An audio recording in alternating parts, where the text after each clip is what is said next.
Choice brothers వివాహాలు మరియు పండుగ వేడుకలకు సరికొత్త డిజైన్స్ తో అద్భుతమైన కలెక్షన్. కన్వర్షన్ రేట్ పెంచాలంటే ఏం చేస్తుంటారు? తర్వాత లైన్ ఆఫ్ ఇన్వెస్టిగేషన్ బ్రేక్ రాకుండా కన్వర్షన్ రేట్ రావాలంటే ఏం చేస్తుంటారు? లా అండ్ ఆర్డర్ విషయంలో మీ పర్ఫెక్షన్ ఎలా ఉంటుంది అనే విషయం చెప్పే ముందు పుట్టా విమలాక్షి గారు బై ఛాన్సా బై చాయిసా యూనిఫామ్ వేసుకోవడం, మీ ఫ్యామిలీ బ్యాక్గ్రౌండ్? నేను పుట్టి పెరిగింది పాతూరు సీతానగరం అనే ప్లేస్లో, గుంటూరు జిల్లాలో. సో కృష్ణానది ఒడ్డున మా ఇల్లు ఉండేది. మా ఫాదర్ వ్యవసాయదారులు, సో పొలం పనులు చేస్తూ ఉండేవాళ్ళు. అలాగే ఆయన బాగా ఫిలాసఫీ అయి చదువుకున్న వ్యక్తి అనమాట. సో దానిలో చాలా ఇంట్రెస్ట్ ఉండి ఆయన చాలా వేరే వేరే యాక్టివిటీస్ చేస్తూ ఉండేవాళ్ళు. సో నా స్కూలింగ్ అంతా అక్కడే జరిగిందండి. ఇంటర్మీడియట్ విజయవాడలో చేసిన తర్వాత బిట్స్ పిలానీలో చేర్చాను. బిట్స్ పిలానీలో ఇంజనీరింగ్ చేశాను.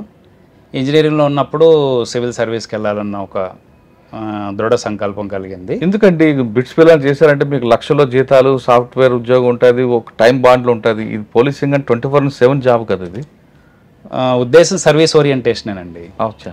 మనకి జనాలతో దగ్గరగా ఉండటానికి, మనం కొంత వర్క్ చేయడానికి చాలా స్కోప్ ఉంటుంది. ఇది ఒక మంచి ప్లాట్ఫామ్ అన్న ఉద్దేశం నాకు ఉండేది అప్పుడు. సో అప్పుడు నాకు అంతమంది ఆఫీసర్స్ తెలిసిన వారు లేరు కానివ్వండి. మా రిలేటివ్ ఒక ఆయన సతీష్ అని ఒక ఆయన ఉన్నారు, మా బావ. వాళ్ళ ఆయనతో పాటు చదువుకున్న ఆయన ఒక ఐపీఎస్ ఆఫీసర్ అయ్యారనమాట, శ్రీనివాస్ రెడ్డి గారు.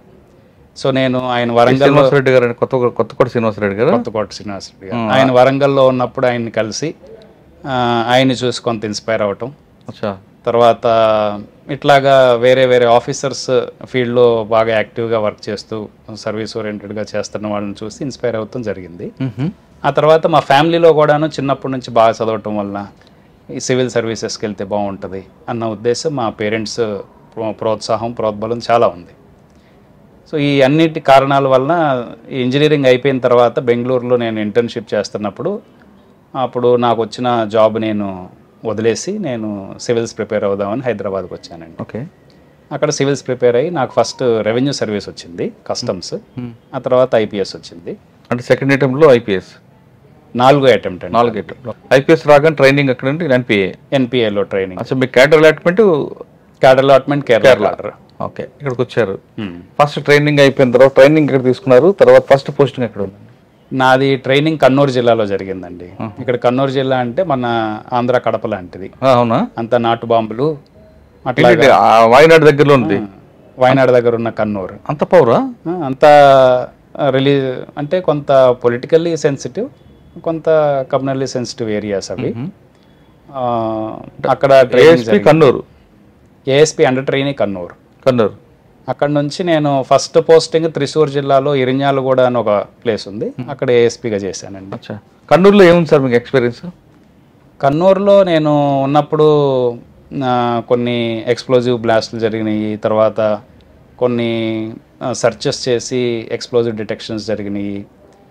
ఒక తలశేరి అనే ప్లేస్లో ఒక డబుల్ మర్డర్ జరిగింది అప్పుడు, పొలిటికల్ రిలేటెడ్గా. సో అట్లా యాక్టివ్ ప్లేస్ అది. అక్కడ ట్రైనింగ్ జరగటం వలన కొంత మనకి మొదట్లోనే టఫ్ పోలీసింగ్ అనే దానికి ఎక్స్పోజర్ వచ్చిందనమాట. సరే, డబుల్ మర్డర్ కేసులు ఏమన్నా గుర్తుని చెప్పగలరా? అందులో లీడ్ ఎక్కడ?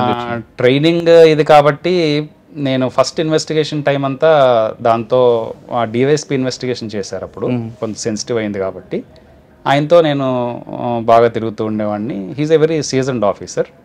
సో ఎక్యూజ్ని వెంటనే పట్టుకున్నారు. దానిలో అక్కడ తెలిసిన వాళ్ళే అవటం వలన లోకల్గా ఎక్యూజ్ని పట్టుకున్నారు. తర్వాత ఇన్వెస్టిగేషన్ చేసి దాన్ని కాన్స్పిరసీలో ఉన్న వాళ్ళని కూడా they could actually identify and arrest. అట్లా ఇట్స్ ఏ ఎక్స్పీరియన్స్, మంచి ఎక్స్పీరియన్స్ అయిందండి. ఓకే. తర్వాత ఇక్కడికి త్రిశూర్ జిల్లాలో ఇరిన్యాలగూడ అనే ప్లేస్లో ఏఎస్పీగా జాయిన్ అయ్యాను. ఫస్ట్ ఉందండి అక్కడ టెంపుల్స్ అండి. త్రిశూర్ అంటే టెంపుల్స్. సో అక్కడ అన్ని టెంపుల్ బందోబస్తు, టెంపుల్స్ యాక్టివిటీస్ అన్నీ బాగా చూస్తాం. త్రిశూర్ అంటే పూరం మీకు ఐడియా ఉంటుంది. సో త్రిశూర్ పూరం దానిలో సో క్రౌడ్ కంట్రోలింగ్, బందోబస్తు యాక్టివిటీస్ బాగా ఎక్స్పోజర్ వచ్చింది. దాంతోపాటు అన్ని రకాల క్రైమ్స్ ఉంటాయి. కోస్టల్ ఏరియా అంతా communally sensitive area. Kodungallur, Valappad, Vadanappally అట్లాంటి ప్లేసెస్ ఉన్నాయండి. One of the big sub division ఆ టైంలో. So that was a very nice exposure అనమాట. సార్ మీరు టెంపుల్ సంబంధించిన బందోబస్తు మీద తీసుకున్నారు. కేరళలో ఫస్ట్ లా అండ్ ఆర్డర్ కన్నా టెంపుల్ సంబంధించిన బందోబస్తు మీద ఎక్కువ ప్రయారిటీ ఇస్తారు. ఎక్కువ టెంపుల్స్ ఉన్నాయి, బందోబస్తు ఉంటాయి. దాన్ని ఏ విధంగా మీరు అంటే ఒక క్రౌడ్ కంట్రోల్ చేయడం ఉంది, క్రౌడ్ మేనేజ్మెంట్ ఉంది, అక్కడ ఏం నేర్చుకున్నారు? అంటే బాక్స్ కంపార్ట్మెంట్ సిస్టమ్ పెట్టారా, లేదా జిగ్జాగ్లు పెట్టారా, వాకింగ్ టైమ్ ఏ విధంగా దాన్ని మీరు నేర్చుకున్నారు అక్కడ? ఇప్పుడు టెంపుల్ బందోబస్తు చూస్తే కనుక నేను శబరిమలలో పనిచేశాను. మిగతా అక్కడ శబరిమల పతనంతిట జిల్లాలో ఉంటుంది, జిల్లా ఎస్పీగా కూడా పనిచేశాను. సో యాక్టివ్గా ఒక క్రౌడ్ కంట్రోలింగ్ సిస్టమ్ అనే దాన్ని దగ్గరగా చూసిన వ్యక్తిని. క్రౌడ్ కంట్రోలింగ్ అనేది ఎప్పుడు మనకు ఎట్లా ఉంటుందంటే ఇన్ఫ్లో అవుట్ఫ్లో. సో ఎంత ఇన్ఫ్లో ఉంది, ఎంత అక్కడ క్యారీయింగ్ కెపాసిటీ ఉంది, ఎంత అవుట్ఫ్లో ఉంది, ఈ రెండింటిని మనకు కంట్రోల్ చేసి మెయింటైన్ చేయగలిగితే కనుక మనం సక్సెస్ఫుల్గా అక్కడ స్టాంపీడో కంజెషనో లేకుండా మనం క్రౌడ్ని మెయింటైన్ చేయగలం. సో ఎప్పుడైతే మన దగ్గర చాలా కమోషన్ పెరిగిపోయింది, అక్కడ ఎక్కువ మంది అయిపోయారు అనుకున్నప్పుడు ఇన్ఫ్లో ఆపేయటమే, అవుట్ఫ్లో ఇంక్రీజ్ చేసుకోవాలి. రెండోది ఏంటంటే క్రిటికల్ పాత్ అంటాం. మామూలుగా ఇంజనీరింగ్ అందరూ చదువుకున్న వాళ్ళు అందరికీ తెలుస్తుంది. సిపిఎం పెర్ట్ అని ఒక 2 పద్ధతులు ఉంటాయి.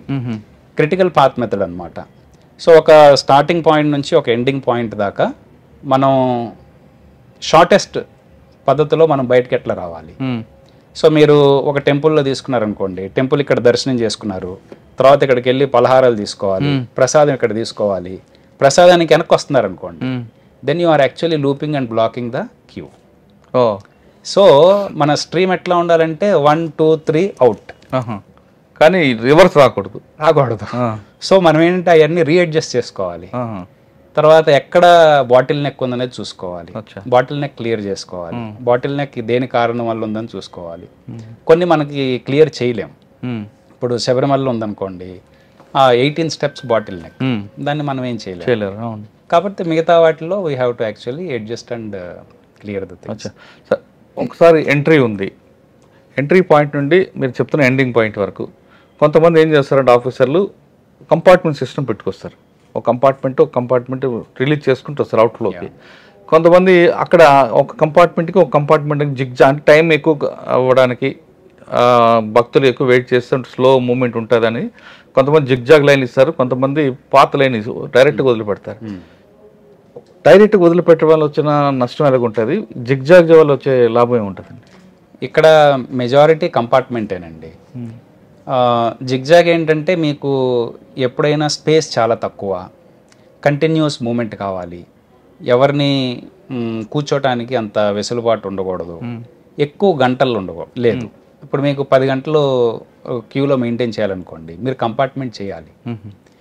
లేదు మీ క్యూ జస్ట్ గంటన్నర 2 గంటల్లో మీరు తీరిపోతుంది అనుకోండి, మీరు జిగ్జాగ్ పెట్టుకుంటే వాళ్ళు చిన్నగా వెళ్ళిపోతారు.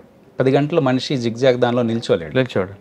సో అక్కడ కండిషన్స్ బట్టి మన ప్లాన్ సిచ్యువేషన్ బట్టి మన ప్లాన్, మనకి ఎంత స్పేస్ ఉంది, వాళ్ళకి నిజంగా ఎంత టైం పడుతుంది అనే దాన్ని బట్టి ఇప్పుడు కంపార్ట్మెంట్ చేసామనుకోండి, వ్యక్తులకి ఆ కంపార్ట్మెంట్లో కూర్చోటానికి టైం ఉంటుంది, ఏమైనా లైక్ వాళ్ళు కొంత ఫ్రీగా ఉండటానికి టైం ఉంటుంది.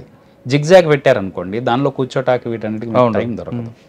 సో వాటి బట్టి మనం డిసైడ్ చేసుకోవాలి. సార్, ఒక కంపార్ట్మెంట్ మధ్యలో గ్యాప్ ఉన్నప్పుడు వాక్ ఏరియా పెట్టమంటారా, లేదు మీరు అన్నింటికి జిగ్జాగ్ పెడితే బెటర్ అంటారు? ఒకసారి వాక్ ఓపెన్ చేస్తే క్రౌడ్ కూడా డిస్టర్బ్ అయ్యే అవకాశం ఉంటుంది కదా.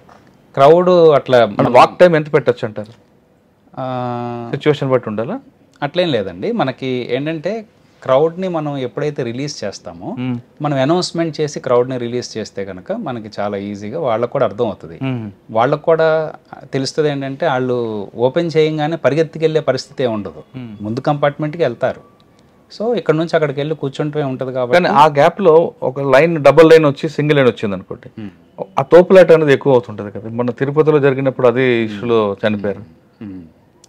సో కంపార్ట్మెంట్ నుంచి ఇంకో కంపార్ట్మెంట్కి వెళ్ళేటప్పుడు ఎంత ఓపెనింగ్ పెట్టుకోవాలి అనేది we have to decide depending upon the situation, అక్కడ పరిస్థితి ఏంటిదన్న దాన్ని బట్టి మనం డిసైడ్ చేసుకోవచ్చు. ఓకే, త్రిశూర్ నుండి ఎటు వచ్చారండి? త్రిశూర్ అయిపోయిన తర్వాత పోస్టింగ్ అక్కడ ఎలక్షన్ జరిగింది ఆ ఇయర్. యాక్చువల్లీ ఎలక్షన్స్ అయిపోయిన తర్వాత నేను వడగర అనే ప్లేస్కి, కాలికట్ రూరల్ జిల్లాలో వడగర అనే ఏఎస్పీకి వెళ్ళానండి. వడగర కూడా చాలా కమ్యూనలీ సెన్సిటివ్ ఏరియా, అనేక కమ్యూనల్ ఇష్యూస్ జరిగి ఉన్న ప్లేసెస్, నాదాపురం, కుట్టియాడి అనేవి కేరళలో మేజర్ కమ్యూనల్ ఇన్సిడెంట్స్ జరిగిన ప్లేసెస్, అదంతా సబ్ డివిజన్కి వచ్చేది. సో నేనున్నప్పుడు కూడా 2-3 కమ్యూనల్ ఇన్సిడెంట్స్ జరిగినాయి. దాన్ని మేనేజ్ చేయటం, దాన్ని అంతా హ్యాండిల్ చేయటం అనేది it was a very good experience. Sir, ఆ ప్రాంతంలో మీకు హిస్టరీ చెప్తుంది కమ్యూనల్ ఏరియా ఇంతమంది ఆఫీసర్ అలా ఫేస్ చేస్తారని, మీరు ఒక ప్లాన్ ఆఫ్ యాక్షన్ పెట్టుకొని దాన్ని సార్ట్అవుట్ చేసుకున్నారు. కానీ ఆ ప్రాంతంలో పోలీస్ ఆఫీసర్ యూనిఫామ్లో కనబడితేనే సార్ట్అవుట్ అవుతుంది. మీరు ఒకసారి వరంగల్ శ్రీనివాసరెడ్డి గుర్తు చేసుకొని మీరు వెళ్ళారా? అట్లా అని కాదండి, కాకపోతే వీఆర్ ఆల్ వెల్ ప్రిపేర్డ్. రెండోది ఏంటంటే అండి, ఎప్పుడైనా కమ్యూనల్ ఇన్సిడెంట్స్ ఉన్న ప్లేస్ మనం తీసుకుంటే మీరు అన్నట్టు చరిత్ర ఉంటుంది. చరిత్రలో ఏంటంటే కొన్ని ఇన్సిడెంట్స్ జరగటం వలన ఒక జనరేషన్ దాని నుంచి ఇన్ఫ్లుయెన్స్ అవుతారు. రెండోది దానికి వెనకాల కొన్ని కారణాలు ఉంటాయి, వీళ్ళు ఎందుకు ఈ వైలెన్స్లో ఇన్వాల్వ్ అవుతున్నారు అనేది. సో మనం కనుక కమ్యూనల్ ఇన్సిడెంట్ జరిగిన దగ్గరల్లా కొంత అనాలిసిస్ చేసుకోగలిగితే, మేము అక్కడ ఏం చేసామంటేనండి, ఈ కమ్యూనల్ ఇన్సిడెంట్స్లో విక్టిమ్స్గా ఉన్న వాళ్ళందరూ లిస్ట్ అవుట్ చేసి వాళ్ళందరి ఇళ్ళకెళ్ళి వాళ్ళ సమస్యలు ఏంటిదని కనుక్కోవటం, ఒక టీం ఫామ్ చేసి, అప్పుడు మనకి జనమైత్రి పోలీస్ అని కేరళలో ఒకటి ఉండేది. ఆ పోలీసింగ్ పద్ధతిలో భాగంగా అక్కడ లోకల్ లీడర్స్ని, లోకల్ ఎమినెంట్ పర్సన్స్ని ఇన్వాల్వ్ చేసి ఈ విక్టిమ్స్గా ఉన్న వాళ్ళందరి దగ్గరికి వెళ్ళి వాళ్ళ సమస్యలు ఏంటి కనుక్కోవటం, వాళ్ళకి ఇప్పుడు ఏంటి, వాళ్ళ కేసెస్ వాళ్ళకి అగెయిన్స్ట్ ఏమైనా ఉన్నాయా, ఆ కేసెస్ ఇప్పుడు ఏ స్టేజ్లో ఉన్నాయి, వాటిని ప్రాపర్గా డిస్పోజ్ చేయటం అనే విషయాల్లో we have taken lot of effort. రెండోది ఏంటంటే అందరు కలిసి పెట్రోలింగ్ చేయటం, అది చాలా పబ్లిక్తో కలిపి పబ్లిక్ పోలీస్ టుగెదర్ పెట్రోలింగ్ చేయటం అనేది బాగా మంచి పాజిటివ్ ఇంపాక్ట్ వచ్చింది అక్కడ. కమ్యూనలీ సెన్సిటివ్ ఏరియాలో ఎప్పుడు ఏంటంటే we see the other person as an opponent అన్నట్టుగా ఉంటుంది. సో ఈ రకమైన వర్క్ కొంత హెల్ప్ చేసింది. తర్వాత ఒక కంట్రోల్ రూమ్ ఓపెన్ చేసి దానిలో we have taken some vehicles. So minimum టైంలో మన రెస్పాన్స్ ఉంటే ఇష్యూ ఎస్కలేట్ అవ్వకుండా చాలా ఉపయోగపడుతుందండి. తర్వాత మనకి చిన్న ఇన్సిడెంట్స్ కూడాను మనం కేర్ఫుల్గా కొంత హెవీ బందోబస్తు చేసుకొని వాటిని కవర్ చేయటం అనేది. నెక్స్ట్ ప్రొయాక్టివ్ పోలీసింగ్ అంటాం. ప్రొయాక్టివ్ పోలీసింగ్ అంటే ఏంటంటే అక్కడ ఏమి ఇప్పుడు ఇష్యూ ఉండదు, కాకపోతే ఏరియా డామినేషన్ అంటాం కదండి, ఏరియాను డామినేట్ చేస్తాం. ఏదైతే ఒక ట్రబుల్సమ్ ఏరియా ఉందో దాన్ని ఏరియా డామినేట్ చేయడానికి we do proactive activities. Vehicle checking కానివ్వండి, అక్కడ క్రిమినల్స్ని, యాంటీసిడెంట్స్ని చెక్ చేయటం కానివ్వండి. మనం ఇంటికి వెళ్ళి మేము ఒక 4,000 ప్రొఫైల్స్ తయారు చేసాం. ఇట్లా కేసెస్లో ఇన్వాల్వ్ అయ్యి కమ్యూనల్ కేసెస్లో ఉన్న వాళ్ళందరినీ రొటీన్గా చెక్ చేసుకోవడం జరుగుతూ ఉంది. సో ఈ ప్రొయాక్టివ్ పోలీసింగ్ ద్వారా అక్కడ కమ్యూనల్ ఇన్సిడెంట్స్ కొంత తగ్గడానికి దోహదపడింది. అంటే ఆ ప్రాంతంలో సెన్సిటివ్, హైపర్ సెన్సిటివ్ అని ఒక డివైడ్ చేసుకుంటూ కొంతమంది ఆఫీసర్లు ముందుకు వెళ్తుంటారు. మరి కొంతమంది చిన్న ఫ్లేమ్ వచ్చినా సరే పెద్ద ఫైర్ ఇంజిన్ కొడతారు, ఎందుకంటే ఇష్యూ అది స్ప్రెడ్ అవ్వకుండా. మీరు అటువంటి ఆపరేషన్స్ ఎలా తీసుకున్నారా? అంటే ప్రిపరేషన్ బాగా హెవీగా ఉండేదండి. దాంతో ఎదురు వాళ్ళకు కూడా అర్థమైపోతుంది. మామూలుగా ఏంటంటే జనాలందరికీ వెంటనే పోలీస్ ఏంటిది, పోలీస్ ఏ ఫామ్లో ఉన్నారు, మనం చేస్తే ఏమవుతుంది అన్న విషయాన్ని చాలా స్పీడ్గా గమనిస్తారు.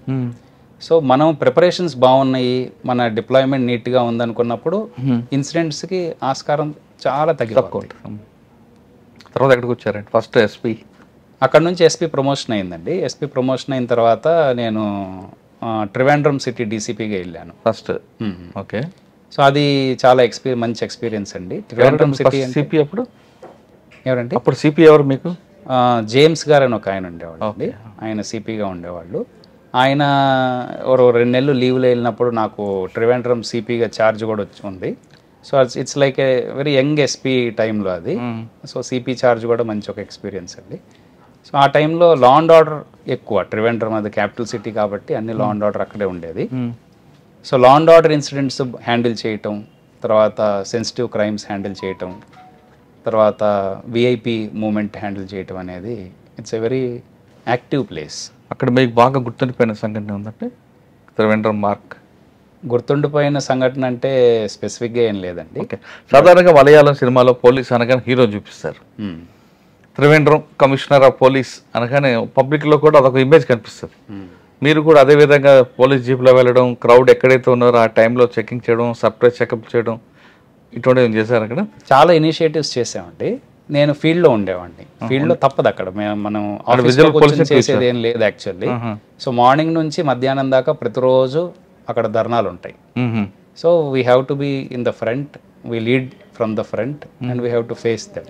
అక్కడ ఏంటంటే కల్చర్ అండి, సిపి అయినా సరే మాకు మాట్లాడాలంటారు పబ్లిక్. అంటే కొంత పొలిటిసైజేషన్ యొక్క లెవెల్ కొద్దిగా ఎక్కువ ఉంటుందండి. సో దాన్ని బట్టే వాళ్ళ డిమాండ్స్ అవన్నీ కూడా ఉంటాయి. చిన్న ఇష్యూని కూడా రోడ్డు మీద కూర్చుంటారు కదా. అది ప్రొటెస్ట్ యొక్క నేచర్ అండి. కేరళ కొంచెం మోర్ డెమోక్రటిక్ టైపు. సో దానివల్ల వాళ్ళు అక్కడ ప్రొటెస్ట్ చేయటం అనేది ఎక్కువ. ఇక్కడ రెగ్యులర్గా ప్రొటెస్ట్ చేస్తారు. అచ్చా. త్రివేంద్రం సిటీలో మీకు ట్రబుల్ మాంగర్స్ ఎంతమంది ఉండేవారండి? త్రివేంద్రం సిటీలో ఆర్గనైజ్డ్ క్రిమినల్ గ్యాంగ్స్ ఉండేయండి. వాళ్ళ మధ్యలో గొడవలు జరుగుతూ ఉండేవి. సీరియస్గా మేము కన్సిడర్ చేసి వెరిఫై చేసుకునే గ్యాంగ్స్ ఒక 12 గ్యాంగ్స్ ఉండేవి. సో వాటిని కంటిన్యూస్గా మానిటర్ చేసేవాళ్ళం. వాళ్ళు జైల్లో ప్రివెంటివ్, మాకు ఇక్కడ కాపా యాక్ట్ అని ఒకటి ఉంది, Kerala anti socials prevention act అనేది, మన గోండా యాక్ట్ లాగా. సో దానిలో వాళ్ళని ప్రివెంటివ్ డిటెన్షన్ లేకపోతే ఆ సిటీ నుంచి బయటకి పంపించేయటం, ఇట్లాంటి యాక్టివిటీస్ చేస్తూ వాడిని కంట్రోల్ చేస్తుండేవాళ్ళు. So Trivandrum DCP. Next post అండి? నెక్స్ట్ అక్కడ నుంచి పత్తనదిట్ట జిల్లా ఎస్పీకి వెళ్ళానండి. శబరిమలై మీకు వస్తుంది? శబరిమలై ఆ జిల్లాలో వస్తుంది. సో అక్కడ శబరిమలై బందోబస్తు అవన్నీ. ఎంతకాలం పనిచేస్తారు సార్ అక్కడ? 1 సంవత్సరం చేశానండి. జనవరి నుంచి డిసెంబర్ దాకా చేశాను. అంటే మకర సంక్రాంతి నుంచి మళ్ళీ ఇంకో సంక్రాంతి మకర సంక్రాంతి టైంలో జాయిన్ అయ్యి నెక్స్ట్ ఒక సీజన్ శబరిమల సీజన్ చేశాను. అక్కడ కూడా మంచి ఎక్స్పీరియన్స్ అండి. క్రౌడ్ మేనేజ్మెంట్ ఇవన్నీ. తర్వాత క్రైమ్స్ బాగా ఉండే అక్కడ. క్రైమ్స్ ఏంటంటే ఈ మర్డర్ ఫర్ గెయిన్ ఉండేది అక్కడ బాగా. పత్తనంతిట్ట జిల్లా ఏంటంటేనండి, చాలా మంది అక్కడ నుంచి యూరోప్లో సెటిల్ అయిన వాళ్ళ పిల్లలు అనమాట. ఓల్డర్ జనరేషన్ వాళ్ళు మాత్రమే మనకి అక్కడ ఎల్లో కనపడతారు. సో వాళ్ళ దగ్గర మనకి చాలా మర్డర్ ఫర్ గెయిన్స్ జరిగినాయి. సో అట్లా 4-5 కేసెస్ జరిగిన తర్వాత నేను అక్కడ జాయిన్ అయ్యాను. తర్వాత అక్కడ it was a very satisfying thing. ఏమన్నా సార్ మీకు బాగా నచ్చింది? ఒక కేసు జరిగిందండి. It is a case of a murder actually. So ఒక షాప్లో పనిచేస్తున్న వ్యక్తిని somebody has beaten and he has died. So చనిపోయిన తర్వాత అక్కడ మా కేసు ఇన్వెస్టిగేషన్ తీసుకున్నారు. లోకల్ పోలీస్ ఇన్వెస్టిగేట్ చేస్తుంది. నేను ఎక్కడో వేరే I was outside and I came back అనమాట. By around 11 o'clock 11:30 I came back. వాళ్ళు అన్నారు we have arrested the guy, అంతా అయిపోయిందని చెప్పారు. అరెస్ట్ రాత్రికి అయిపోయిందని చెప్పారు. నేను అక్కడ ఏమి జరిగిందనేది చూస్తాను కానీ పోలీస్ స్టేషన్కి అరౌండ్ 11:30 అట్లా నైట్ వెళ్ళాను అనమాట. వెళ్ళిన తర్వాత ఐ ఫౌండ్ దట్ ఇదేంటంటే అతన్ని హీ వాజ్ కిక్డ్ అనమాట. ఓకే, కాలుతో అతన్ని తనటం జరిగిందనమాట చెస్ట్ మీద. అట్లా రిబ్స్ ఫ్రాక్చర్ అయినాయి. తర్వాత అతను చనిపోయాడు. వాళ్ళు తీసుకొచ్చిన షూ ఈ పట్టుకున్న అతనికి మ్యాచ్ అవ్వట్లే. అవునా? సో అవనప్పుడు we have conducted a further investigation into. So ఎవరైతే నేనే చేశానని ముందుకొచ్చాడో అతను కాదని తెలిసింది. యాక్చువల్ అక్యూజ్డ్ వేరే అతను ఉన్నాడు. మరి మీ ఆఫీసర్లు ఎందుకు ఇచ్చారండి? వాళ్ళు దీన్ని అంత కరెక్ట్గా వెరిఫై చేయలే. అంటే వాళ్ళు తప్పేం లేదు. వాళ్ళు అంటే మాలిఫైడ్గా ఏమి చేసినట్టుగా ఏం లేదు కానీ కాకపోతే దాన్ని నెగ్లిజెంట్గా చేశారు. సో దాని తర్వాత ఆ డిఫరెన్స్ వలన వీ ఐడెంటిఫైడ్ దట్ ఇతను కాదు, అతను వీళ్ళ ఎంప్లాయీ అనమాట. ఎవరైతే నేనే చేశానని వచ్చాడో is an employee for about 25-30 years. కానీ కొట్టినోడు వేరే వ్యక్తి. వేరే ఎవరైనా ఓనరా? ఓనర్ అండి. సో తర్వాత ఓనర్స్ని పట్టుకోవటం it's a very different case అనమాట. సార్ ఆ కేసులో నెగ్లిజెన్సీ ఉంది కాబట్టి మీ వాళ్ళ మీద యాక్షన్ తీసుకున్నారా? వాళ్ళ మీద ఒక రిపోర్ట్ పంపించడం జరిగిందండి, కానీ యాక్షన్ ఏమి తీసుకోలేదు. అంటే మాలిఫైడ్ ఇంటెన్షన్ ఏమి దానిలో స్పెసిఫిక్గా కనపడలేదు. ఇంటెన్షన్ లేకపోయినా సార్ ఇన్ కేసు మీరు వెళ్ళకపోయి ఉంటే ఆడి జైలుకి వెళ్ళేవాడు కదా? మేబీ అయి ఉండేవచ్చు. 100 మంది తప్పించుకున్న పర్వాలేదు, మన దగ్గర ఒకడైనా లోపల ఉండకూడదు అంటారు కదా. జరుగుండి ఆ కేసు ఒకటి ఇంకేమన్నా అంటే బాగా